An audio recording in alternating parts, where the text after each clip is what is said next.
الصلاة خير من النوم. اعوذ باللہ من الشیطان الرجیم. بسم اللہ الرحمن الرحیم. حضرت خضر علیہ السلام یقیناً اللہ سبحانہ و تعالی کے ولی ہیں. آپ کی نبوت میں اختلاف ہے. آپ کے لقب خضر کی وجہ احادیث میں یہ بیان کی جاتی ہے کہ آپ جہاں بیٹھتے یا نماز پڑھتے ہیں وہاں اگر گھاس خشک ہو تو سرسبز ہو جاتی ہے. آپ کا زمانہ ذوالقرنین بادشاہ کا زمانہ ہے. ذوالقرنین نے جن کا ذکر قرآن مجید فرقان حمید کی سورہ کہف میں ہے. ذوالقرنین کا نام سکندر ہے. یہ حضرت خضر علیہ السلام کے خالہ زاد بھائی ہیں. حضرت خضر علیہ السلام ان کے وزیر تھے. دنیا میں ایسے 4 بادشاہ ہوئے ہیں جو تمام دنیا پر حکمران تھے. ان میں سے 2 مومن تھے اور 2 کافر تھے. جو 2 مومن تھے ان میں سے ایک حضرت ذوالقرنین اور دوسرے حضرت سلیمان علیہ السلام، اور جو 2 کافر تھے ان میں سے ایک نمرود اور ایک بخت نصر، اور ایک 5ویں بادشاہ اس امت سے ہونے والے ہیں جن کا نام حضرت امام مہدی رضی اللہ تعالی عنہ ہے. ان کی حکومت تمام روئے زمین پر ہوگی، یعنی وہ پوری دنیا کے بادشاہ ہوں گے. ذوالقرنین کی نبوت میں اختلاف ہے. حضرت علی کرم اللہ وجہ الکریم نے فرمایا کہ وہ نبی نہ تھے نہ فرشتے تھے، بلکہ اللہ سے محبت کرنے والے بندے تھے. اللہ نے انہیں محبوب بنا لیا تھا. انسان کو جس چیز کی حاجت و ضرورت ہوتی ہے اور جو کچھ بادشاہوں کو ممالک فتح کرنے اور سلطنت کو وسیع کرنے اور پھیلانے میں چاہیے ہوتا ہے، وہ سب کچھ اللہ سبحانہ و تعالی نے انہیں عطا کیا تھا. ذوالقرنین نے کتابوں میں دیکھا تھا کہ اولاد سام میں سے ایک شخص چشمہ حیات سے پانی پیے گا اور اس کو موت نہ آئے گی. یہ دیکھ کر وہ چشمہ حیات کی تلاش میں مغرب کی طرف روانہ ہوئے اور آپ کے ساتھ حضرت خضر علیہ السلام بھی تھے. وہ تو چشمہ حیات تک پہنچ گئے، یعنی حضرت خضر علیہ السلام، اور انہوں نے پانی بھی پی لیا، مگر ذوالقرنین کے مقدر میں نہ تھا. انہوں نے نہ پیا. اس سفر میں جانب مغرب روانہ ہوئے تو جہاں تک آبادی ہے وہ سارا فاصلہ طے کر لیا اور وہاں پہنچے جہاں آبادی کا نام و نشان بھی نہ تھا. وہاں انہیں سورج غروب کے وقت ایسا نظر آیا گویا کہ وہ سیاہ چشمے میں ڈوبتا ہے، جیسا کہ سمندر میں سفر کرنے والوں کو ڈوبتا نظر آتا ہے. قصص الانبیاء میں یہ واقعہ کچھ اس طرح سے لکھا ہے کہ ذوالقرنین نے علماء اور حکماء سے پوچھا کہ تم نے کسی کتاب میں دیکھا ہے کہ کوئی ایسا نسخہ جس کے استعمال سے عمر اتنی لمبی ہو جائے کہ آدمی تصور بھی نہ کر سکے، یا ایسا نسخہ جس کے استعمال سے آدمی کو موت نہ آئے. ان میں سے ایک حکیم نے عرض کیا کہ حضور، میں نے ایک قدیم کتاب وصیت نامہ آدم میں لکھا دیکھا ہے کہ اللہ سبحانہ و تعالی نے ایک چشمہ آب حیات کوہ کاف میں پیدا کیا ہے. اس کا پانی دودھ سے زیادہ سفید، برف سے زیادہ ٹھنڈا، شہد سے زیادہ میٹھا، مکھن سے نرم اور مشک سے زیادہ خوشبودار ہے. جو اس کو پیے گا اس کو موت نہ آئے گی اور قیامت تک زندہ رہے گا. اس پانی کا نام آب حیات ہے. یہ سن کر ذوالقرنین کے شوق میں اور اضافہ ہوا. انہوں نے علماء سے کہا کہ آپ بھی ہمارے ساتھ چلیں، اور پوچھا ذرا یہ تو بتائیں کہ سواری کے لیے سب سے اچھا چست و چالاک جانور کون سا ہوتا ہے؟ تو وہ بولے ایسی اچھی نسل کی گھوڑی جس نے بچہ نہ جنا ہو۔ چنانچہ ذوالقرنین نے 1000 گھوڑیاں منگوائیں اور حضرت خضر علیہ السلام کو سب سے آگے کیا، یعنی رہبر بنایا۔ پھر علماء و حکماء سے پوچھا کہ وہ وہاں پہنچنے کے بعد اگر اس جگہ جیسا کہ علماء نے بتایا تھا کہ اندھیرا ہوا تو کیا کریں گے؟ حکماء اور علماء نے کہا کہ ایسا کریں کہ شاہی خزانے سے لال و گوہر لے لیں کہ اگر اندھیرا ہو تو اس کی روشنی میں آگے بڑھیں گے۔ غرض ایک قیمتی لال جو اندھیرے میں روشن ہو جاتا تھا لیا گیا اور حضرت خضر علیہ السلام کے حوالے کیا گیا۔ تخت و تاج اور سلطنت ملازموں میں سے ایک عقل مند اور دانا ملازم کو سپرد کر کے 12 سال کے وعدے پر اس سے رخصت ہوئے۔ جب کوکاف پہنچے تو راستہ بھول کر اس جگہ 1 سال تک پریشان رہے، اور اسی اثناء میں حضرت خضر علیہ السلام لشکر سے جدا ہو کر اندھیرے علاقے میں جہاں سورج کی روشنی نہیں پہنچ سکتی تھی بھٹک گئے۔ پھر خیال آیا تو اس لال کو جیب سے نکال کر زمین پر رکھ دیا۔ اس کی روشنی سے اندھیرا دور ہو گیا اور اللہ کی کرم نوازی سے چشمہ آب حیات کا ان کو نظر آیا۔ حضرت خضر علیہ السلام نے وضو کر کے آب حیات پی لیا اور اللہ سبحانہ و تعالی کا شکر ادا کیا۔ چنانچہ حضرت خضر علیہ السلام کی عمر دراز ہوئی، پھر وہاں سے نکل کر آئے تو ایک اور اندھیری جگہ پہنچ گئے تو دوبارہ اس لال کو نکال کر زمین پر رکھا، جس سے اندھیرا دور ہو گیا۔ جو لشکر کے لوگ اندھیرے میں تھے تمام حضرت خضر علیہ السلام کے پاس جمع ہو گئے۔ اس سفر میں ناکامی کے بعد ذوالقرنین نے تمام لشکر کو اپنے پاس سے رخصت کیا۔ ذوالقرنین وہیں رہ گئے اور اللہ سبحانہ و تعالی کی عبادت میں مشغول ہو گئے۔ چند دنوں کے بعد انتقال کیا اور وہیں مدفون ہوئے۔ اس واقعے سے پتہ چلتا ہے کہ حضرت خضر علیہ السلام کو ہمیشہ کی زندگی عطا ہو گئی تھی، وہ اس کے بعد ہمیشہ زندہ رہیں گے، یعنی قیامت تک۔ لیکن تاریخ یا احادیث میں ایسا کوئی واقعہ نہیں ملتا جس سے یہ ثابت ہو کہ آپ کے ساتھ ذوالقرنین کے بعد سے حضرت موسیٰ علیہ السلام کے واقعے تک، جس کا ذکر قرآن مجید میں بھی ہے، یعنی اس واقعہ تک کیا بیتی یا آپ کیا کرتے رہے۔ جیسا کہ مشہور ہے کہ آپ بھٹکے ہوئے لوگوں کی رہنمائی کا فریضہ انجام دیتے ہیں اور پریشان حالوں کی مدد کرتے ہیں۔ البتہ موسیٰ علیہ السلام کو نبوت عطا ہونے اور فرعون کے غرق ہونے کے بعد حضرت خضر علیہ السلام کا حضرت موسیٰ علیہ السلام کو تعلیم دینے کے لیے اللہ سبحانہ و تعالی کا حکم ہوا، اور اس کا واقعہ قرآن مجید میں تفصیل سے موجود ہے، جس کی تصریح نبی کریم صلی اللہ تعالی علیہ وآلہ وسلم نے احادیث مبارکہ میں بڑی تفصیل سے بیان کی ہے۔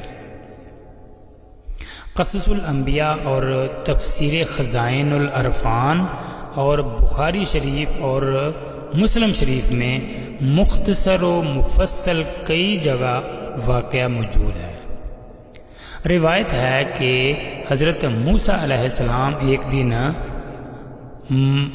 محفل میں تشریف فرما تھے کہ ایک شخص نے آ کر حضرت موسیٰ علیہ السلام سے دریافت کیا کہ کیا کوئی شخص اس وقت دنیا میں یعنی روئے زمین میں آپ سے زیادہ بھی علم والا موجود ہے؟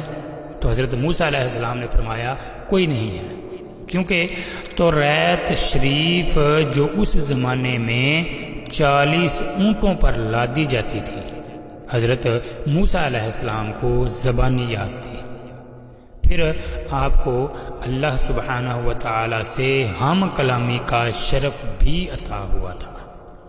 اس وقت جب آپ نے یہ ارشاد فرمایا کہ مجھ سے زیادہ علم والا اس دنیا میں کوئی نہیں، اس وقت تو اللہ سبحانہ و تعالی نے حضرت موسیٰ علیہ السلام کی طرف وحی نازل فرمائی اور فرمایا اے موسیٰ تو ایسا خیال مت کر کہ تجھ سا کوئی نہیں، میرے کئی بندے تجھ سے زیادہ علم والے ہیں، اور تجھ کو کیا معلوم کہ میں نے مخلوق میں کس کو زیادہ علم دیا ہے؟ تو حضرت موسیٰ علیہ السلام نے اللہ سبحانہ و تعالی سے عرض کیا کہ الہی میں تیرے اس بندے سے کیسے ملاقات کر سکتا ہوں؟ تو اللہ سبحانہ و تعالی نے ارشاد فرمایا وہ مجمع البحرین کے پاس ایک میدان میں رہتے ہیں، ان کا کام گمراہوں اور بھٹکے ہوئوں کو راہ دکھانا ہے، بلکہ اور بھی کئی کام ہیں۔ ان کا نام خضر ہے۔ مجمع البحرین بحر فارس اور بحیرہ روم میں مشرق کی جانب اس جگہ کا نام ہے جہاں دونوں سمندر ملتے ہیں۔ تو ایک خادم کو ساتھ لے کر مجمع البحرین پر ایک بھنی ہوئی مچھلی لے کر چلے جاؤ، جہاں وہ مچھلی زندہ ہو جائے گی وہیں میرے اس بندے خضر سے تمہاری ملاقات ہوگی۔ تو حضرت موسیٰ علیہ السلام نے اپنے ساتھ یوشع بن نون کو لیا۔ یہ اکثر موسیٰ علیہ السلام کی خدمت و صحبت میں رہتے تھے، آپ سے علم سیکھتے اور آپ کے بعد آپ کے نائب ہوئے۔ یہ آپ کے بھانجے بھی تھے۔ حضرت یوشع بن نون کو ساتھ لے کر حضرت موسیٰ علیہ السلام حضرت خضر علیہ السلام کی ملاقات کو چلے۔ آپ کے ساتھ ایک تھیلی بھی تھی جس میں ایک تلی ہوئی نمکین مچھلی رکھی ہوئی تھی۔ آپ نے یوشع بن نون سے کہا کہ مجھ کو مجمع البحرین پر جانا ہے، جب تک وہاں نہ پہنچ جاؤں سفر ختم نہ کروں گا، چاہے کتنا وقت کیوں نہ لگے۔ قرآن مجید فرقان حمید میں اس واقعہ کے متعلق، اس بات کے متعلق جو آیت ہے اس کا ترجمہ کنز الایمان میں کچھ اس طرح سے ہے، اور یاد کرو جب موسیٰ نے اپنے خادم سے کہا میں باز نہ رہوں گا جب تک وہاں نہ پہنچوں جہاں دو سمندر ملتے ہیں، یا کرنوں چلا جاؤں، یعنی چلتا ہی چلا جاؤں، خواہ کتنی ہی مدت کیوں نہ لگے۔ پھر جب وہ دونوں ان سمندروں کے ملنے کی جگہ پہنچے جہاں ایک پتھر کی چٹان تھی اور چشمہ حیات تھا، تو وہاں دونوں نے آرام کیا اور حضرت موسیٰ علیہ السلام محو خواب ہو گئے۔ تھوڑی دیر کے بعد جب حضرت یوشع بن نون نے وضو کیا تو ایک قطرہ پانی کا ان کی انگلی سے اس مچھلی پر ٹپکا، فوراً وہ مچھلی زندہ ہو گئی اور تڑپ تڑپ کر دریا میں گری۔ اس پر پانی کا بہاؤ رک گیا اور ایک محراب سی بن گئی۔ حضرت موسیٰ علیہ السلام کے جاگنے کے بعد حضرت یوشع بن نون کو یاد نہ رہا کہ یہ واقعہ حضرت موسیٰ علیہ السلام سے عرض کریں۔ حضرت موسیٰ علیہ السلام کے جاگنے کے بعد سفر جاری رکھا یہاں تک کہ دوسرے روز کھانے کا وقت آیا، تو حضرت موسیٰ علیہ السلام نے حضرت یوشع بن نون سے کہا کہ ہمارا صبح کا کھانا لاؤ، بے شک ہمیں اس سفر میں بڑی مشقت اٹھانی پڑی۔ اور اب حضرت موسیٰ علیہ السلام پر تھکان بھی طاری اور بھوک بھی، اور یہ بات جب تک مجمع البحرین تک نہ پہنچے تھے پیش نہ آئی تھی۔ منزل مقصود سے آگے بڑھ کر تھکان معلوم ہوئی، اس میں اللہ سبحانہ و تعالی کی حکمت تھی، اور حضرت یوشع بن نون کے واقعہ بھول جانے میں بھی اللہ سبحانہ و تعالی کی حکمت تھی کہ مچھلی یاد کریں اور اس کو طلب، یعنی اس کی طلب میں منزل مقصود کی طرف واپس ہوں۔ حضرت موسیٰ علیہ السلام کے مچھلی مانگنے پر خادم نے معذرت پیش کی اور عرض کیا کہ مجھے شیطان نے بھلا دیا کہ میں اس کا ذکر آپ سے کروں۔ وہ عجیب طریقے سے زندہ ہو کر سمندر میں چلی گئی۔ تو موسیٰ علیہ السلام نے کہا یہی تو ہم چاہتے تھے، یعنی مچھلی کا جانا ہی تو ہمارے حصول مقصد کی علامت ہے، اور جن کی طلب میں ہم چلے ہیں ان کی ملاقات وہیں ہوگی۔ حضرت خضر علیہ السلام پھر دونوں اپنے پیروں کے نشانات دیکھتے ہوئے حضرت خضر علیہ السلام کی ملاقات کی جگہ کی طرف واپس پلٹے اور اس جگہ پہنچے جہاں مچھلی زندہ ہوئی تھی۔ دیکھا کہ پانی مچھلی کے چاروں طرف بڑے زور شور سے بہہ رہا ہے، مگر مچھلی جہاں موجود ہے اس کے ارد گرد کا رکا ہوا ہے، جیسے کہ وہ مچھلی شیشے کے ڈبے میں بند ہو۔ موسیٰ علیہ السلام نے حضرت یوشع علیہ السلام سے فرمایا کہ مجھ کو یہی جگہ حضرت خضر سے ملاقات کے لیے بتائی گئی تھی، یہیں آس پاس کہیں نہ کہیں حضرت خضر علیہ السلام موجود ہوں گے۔ یہ کہہ کر آپ حضرت خضر کو تلاش کرنے لگے۔ سمندر میں کسی قدر دور جا کر ایک چھوٹا سا جزیرہ نظر آیا۔ اس جزیرے میں پہنچے تو دیکھا کہ دور کوئی شخص سفید چادر میں لپٹا ہوا ہے۔ آپ قریب پہنچے اور انہیں سلام کیا تو حضرت خضر علیہ السلام نے جواب دیا اور کہا اس سرزمین پر سلام کرنے والا کون آ گیا؟ تو آپ نے فرمایا میں موسیٰ علیہ السلام ہوں۔ تو حضرت خضر علیہ السلام نے پوچھا بنی اسرائیل کے موسیٰ علیہ السلام؟ تو حضرت موسیٰ علیہ السلام نے فرمایا جی ہاں، میں آپ سے بعض وہ علوم سیکھنے آیا ہوں جو مجھ کو معلوم نہیں۔ اسی اثناء میں ایک سمندری پرندہ اڑتا ہوا آیا اور پانی میں چونچ مار کر ایک قطرہ پانی چونچ میں لے کر چلا گیا۔ حضرت خضر علیہ السلام نے کہا کہ تم اپنے طور پر سمجھتے ہو کہ میں علم میں سب سے زیادہ ہوں، حالانکہ انسان کا اول آخر باطن ظاہر علم اللہ کے نزدیک اس سے بھی کم تر ہے، جتنا کہ یہ پرندہ اپنی چونچ میں ایک قطرہ پانی اٹھا کر لے گیا ہے، اور وہ پانی کا قطرہ سمندر کے نزدیک کیا چیز ہے؟ کچھ نہیں۔ ایسا ہی ہمارا تمہارا علم اللہ سبحانہ و تعالی کے نزدیک ہے۔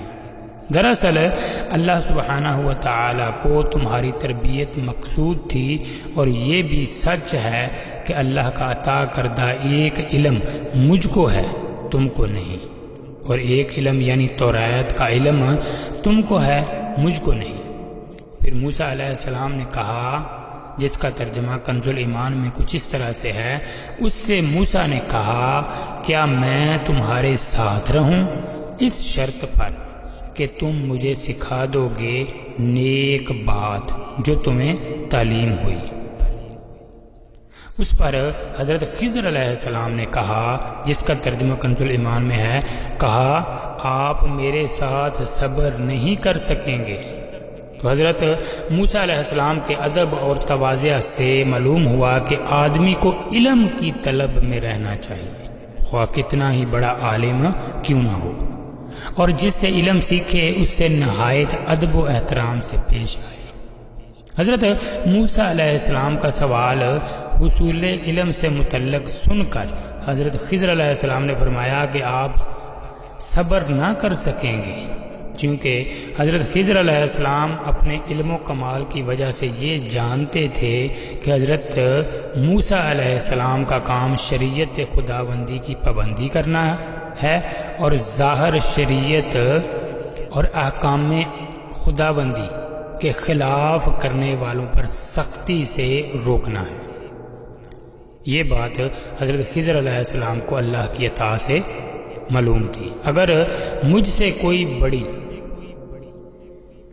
پھر حضرت خضر علیہ السلام نے سوچا کہ اگر مجھ سے کوئی بات ظاہری شریعت کے خلاف دیکھیں گے تو موسیٰ علیہ السلام ناممکن ہے کہ وہ نبی ہونے کے ناطے خلاف شریعت امور پر صبر کریں، اس لیے فرمایا کہ آپ صبر نہ کر سکیں گے میرے ساتھ رہ کر۔ حدیث شریف میں ہے کہ حضرت خضر علیہ السلام نے حضرت موسیٰ علیہ السلام سے فرمایا کہ ایک علم اللہ تعالیٰ نے مجھ کو ایسا عطا فرمایا ہے جس کو آپ نہیں جانتے، اور ایک علم آپ کو ایسا عطا فرمایا ہے جو میں نہیں جانتا۔ مفسرین و محدثین کہتے ہیں کہ جو علم حضرت خضر علیہ السلام نے اپنے لیے خاص فرمایا وہ علم باطن اور مکاشفہ ہے، اور اہل کمال کے لیے یہ باعث فضل ہے۔ چنانچہ حدیث شریف میں آیا ہے کہ حضرت صدیق اکبر رضی اللہ تعالی عنہ کو صحابہ کرام رضی اللہ تعالی عنہم پر اس وجہ سے فضیلت نہیں کہ ان کی نمازیں اور ان کے اعمال دوسرے صحابہ رضی اللہ تعالی عنہم سے زیادہ ہیں، بلکہ ان کو اس وجہ سے دوسرے صحابہ رضی اللہ تعالی عنہم پر فضیلت ہے کہ ان کا سینہ معارف الہی کا گنجینہ ہے، یعنی ان کے پاس علم باطن و علم اسرار ہے، اور ان علوم کے ہونے سے ان سے جو اعمال صادر ہوں گے وہ حکمت سے ہوں گے، اگرچہ بظاہر خلاف معلوم ہوں۔ حضرت موسیٰ علیہ السلام یہ سن کر کہ آپ صبر نہیں کر سکیں گے فرمایا، چونکہ میں چاہتا ہوں کہ آپ سے علم حاصل کروں اور اللہ سبحانہ و تعالی کا حکم بھی یہی ہے، تو میں تمام معاملات میں صبر کروں گا، بلکہ یوں کہا کہ اللہ نے چاہا تو مجھے صبر پاؤ گے۔ پھر حضرت خضر علیہ السلام نے کہا، اگر آپ میرے ساتھ رہتے ہیں تو مجھ سے کسی بات کا مت پوچھیے گا جب تک میں خود اس بات کا ذکر نہ کروں۔ اور چونکہ وہ حضرت خضر علیہ السلام کو استاد کی حیثیت سے تسلیم کر چکے تھے، اس لیے آپ نے حضرت یوشع بن نون کے ساتھ یہ شرط قبول کی، مطلب حضرت یوشع بن نون کی موجودگی میں یہ شرط قبول کی، اور دونوں نے سفر شروع کیا، یعنی دونوں نے حضرت خضر علیہ السلام کے ساتھ سفر شروع کیا۔ دریا کے کنارے کنارے جا رہے تھے کہ ایک کشتی پر نظر پڑی جو کنارے سے دور نکل گئی تھی۔ حضرت خضر علیہ السلام نے کشتی چلانے والوں کو آواز دی۔ کشتی چلانے والے ملاح غریب آدمی تھے اور آواز سن کر کشتی لوٹا لائے۔ حضرت خضر علیہ السلام نے فرمایا کہ ہم 3 آدمی ہیں، فلاں جگہ جانا چاہتے ہیں، جو کرایہ ہوگا ہم ادا کریں گے۔ کشتی والوں نے جب ان نورانی صورتوں کو دیکھا تو عرض کرنے لگے کہ آپ کا ہماری کشتی میں سفر کرنا ہی ہمارے لیے باعث سعادت و برکت ہے، ہمیں کرائے کی نہیں بلکہ آپ کی دعاؤں کی ضرورت ہے۔ یوں ان تینوں کو کشتی میں مفت سوار کر لیا۔ جب کشتی ملک روم کے ایک چھوٹے بادشاہ جلندری کے ملک کی سرحد کے قریب پہنچی تو خضر علیہ السلام نے کلہاڑی سے اس کے یاک یا 2 تختے اکھاڑ ڈالے، لیکن توڑنے کے باوجود اس کشتی میں پانی نہیں آیا۔ موسیٰ علیہ السلام نے جب یہ ماجرا دیکھا تو آپ کو جلال آ گیا، کیونکہ حضرت موسیٰ علیہ السلام بڑے جلالی تھے۔ وہ بالکل بھول گئے کہ ابتدائی سفر میں انہوں نے حضرت خضر علیہ السلام سے یہ وعدہ کیا تھا کہ وہ آپ کی بات پر صبر رکھیں گے اور ٹوکیں گے نہیں۔ کہنے لگے، اے خضر علیہ السلام، کیا اتنے لوگوں کو ڈبونے کا ارادہ ہے جو تم نے کشتی سے تختے نکال دیے، جبکہ کشتی کے مالکوں نے ہمارے ساتھ ہمدردی اور بھلائی کی ہے؟ حضرت خضر علیہ السلام نے کہا کہ میں نے آپ سے پہلے ہی نہیں کہا تھا کہ آپ میرے ساتھ رہیں گے تو صبر کیجئے گا؟ دراصل آپ میرے ساتھ نہیں رہ سکتے۔ اب حضرت موسیٰ علیہ السلام کو اپنا وعدہ یاد آیا اور آپ کا جلال فوراً ختم ہو گیا، اور آپ نادم ہوئے اور کہنے لگے کہ مجھ سے بھول ہوئی جو میں نے آپ کے کام پر اعتراض کیا، کیونکہ بھول پر شریعت میں گرفت نہیں، اس لیے حضرت خضر علیہ السلام نے بھی درگزر سے کام لیا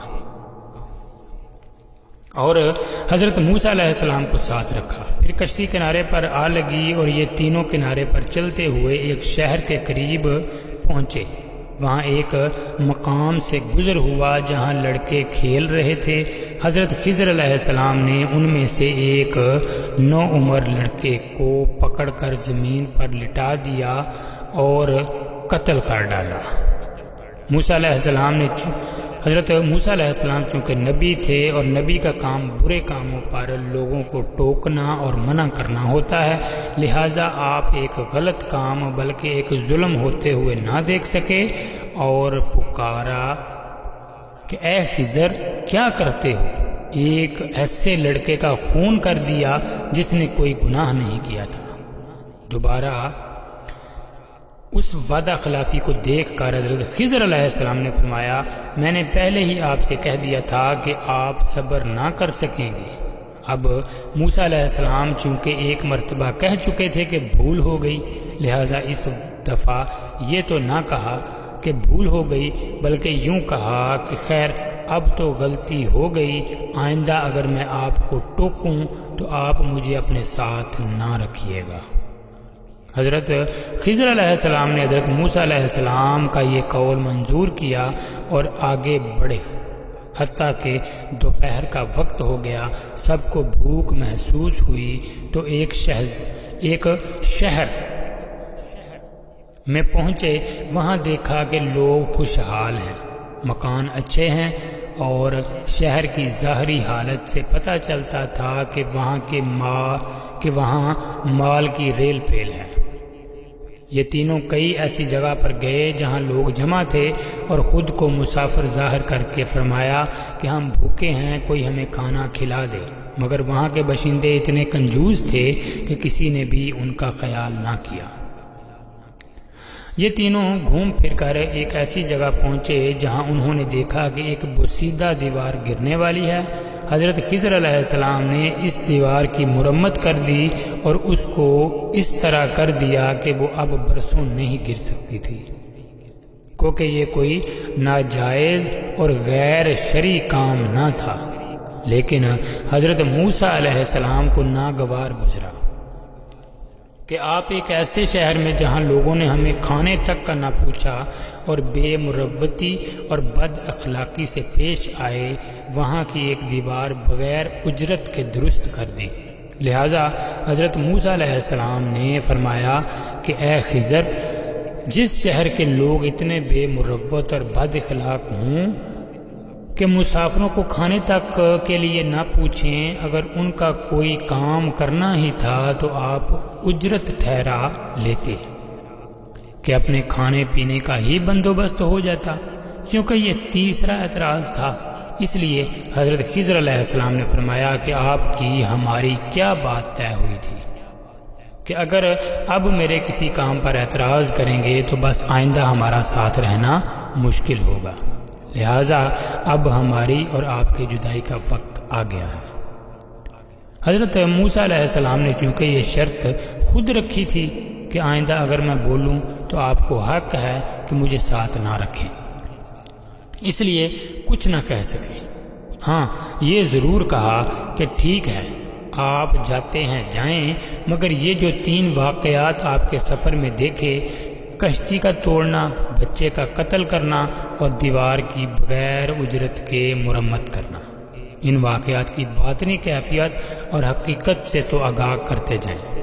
حضرت خضر علیہ السلام نے کہا ٹھیک ہے، تو پھر سنیے کہ جس کشتی میں آپ سوار تھے وہ 10 بھائیوں کی ملکیت تھی، جن میں 5 تو اپاہج اور معذور تھے جو کچھ نہیں کر سکتے تھے، اور 5 تندرست تھے لیکن تھے غریب اور مفلوق الحال۔ واپسی میں انہیں ایک ملک کی سرحدوں کے قریب سے گزرنا تھا جہاں جلندری نام کا بادشاہ حکومت کرتا ہے۔ اس نے اپنے سپاہیوں کو حکم دیا تھا کہ سمندر سے اچھی اور چلتی ہوئی حالت والی کشتیوں پر قبضہ کر لو اور بھگ کے سرکار ضبط کر لو۔ چونکہ اللہ رب العزت نے مجھ پر یہ باتیں منکشف فرما دی تھی، یعنی ظاہر فرما دی تھی، لہٰذا میں نے کشتی کو توڑ دیا، یعنی داغی کر دیا۔ اس تدبیر سے کشتی ان ظالموں کے ہاتھ سے بچ گئی اور توڑنے سے ڈوبی بھی نہیں، یوں ان غریبوں کی کمائی کا واحد سہارا محفوظ رہا۔ اور اس کے بعد وہ لڑکا جس کو میں نے قتل کیا اور آپ نے اس کے قتل پر جلال کا اظہار کیا، یہ ازلی طور پر کافر تھا، یعنی اس کی پیدائش، طبیعت اور خلقت ہی میں کفر کا غلبہ رکھ دیا تھا۔ وہ اگر زندہ ہو کر بالغ ہوتا تو کافر ہی ہوتا اور ایسے کام کرتا جن سے خود گمراہ ہوتا اور ساتھ ساتھ اپنے مومن والدین کو بھی اپنے گناہ میں شریک کر کے آخر کافر بنا کر چھوڑتا۔ میں نے باطن کا حال معلوم کر کے اس کو قتل کر دیا، یعنی اللہ سبحانہ و تعالیٰ کے حکم سے باطن کا حال مجھے اللہ کی طرف سے معلوم ہوا اور میں نے اس کو قتل کر دیا۔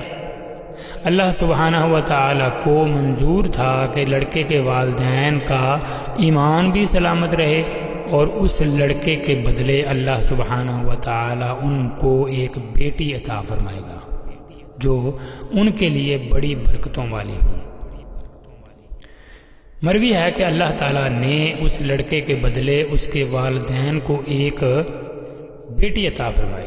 یہ روایتوں میں آتا ہے کہ اللہ سبحانہ و تعالیٰ نے اس لڑکے کے بدلے اس کے والدین کو ایک بیٹی عطا فرمائی جو ایک نبی کے نکاح میں آئی، اور اس سے کئی نبی پیدا ہوئے جن کے ہاتھ پر اللہ سبحانہ و تعالیٰ نے ایک امت کو ہدایت دی۔ واللہ تعالی عالم۔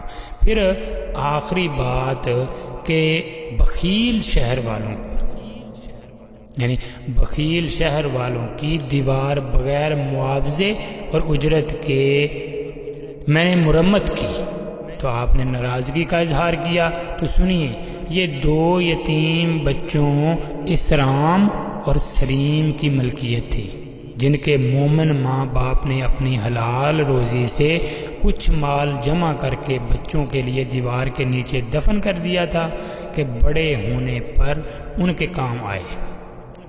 اگر اس وقت یہ دیوار گر جاتی تو بچے چونکہ ابھی چھوٹے تھے انہیں کچھ نہ ملتا اور ان کے عزیز و اقارب سب مال و دولت ہضم کر جاتے۔ لہذا اللہ سبحانہ و تعالی نے بچوں کے حال پر رحم فرما کر یہ چاہا کہ ہمارے نیک بندے کی محنت کی کمائی ضائع نہ ہو، اور جب یہ بچے بالغ ہو جائیں تو چاہے خود نکال لیں یا یہ دیوار خود گر جائے جس سے خزانہ ظاہر ہو اور ان کے مصرف میں آئے، یعنی ان کے حصے میں آئے۔ ترمذی شریف میں ہے کہ اس دیوار کے نیچے سونا چاندی مدفون تھا۔ حضرت ابن عباس رضی اللہ تعالی عنہما نے فرمایا کہ اس میں ایک سونے کی تختی بھی تھی، اس پر ایک طرف لکھا تھا، اس کا حال عجیب ہے، جو قضاء و قدر کا یقین رکھے اس کو غصہ کیسے آتا ہے۔ اس کا حال عجیب ہے، جسے رزق کا یقین ہو وہ کیوں پریشانی میں پڑتا ہے۔ اس کا حال عجیب ہے، جسے حساب کا یقین ہو وہ کیسے غافل رہتا ہے۔ اس کا حال عجیب ہے، جس کو دنیا کے زوال و تغیر کا یقین ہو وہ کیسے مطمئن ہوتا ہے۔ اور اس کے ساتھ لکھا تھا، لا الہ الا اللہ محمد الرسول۔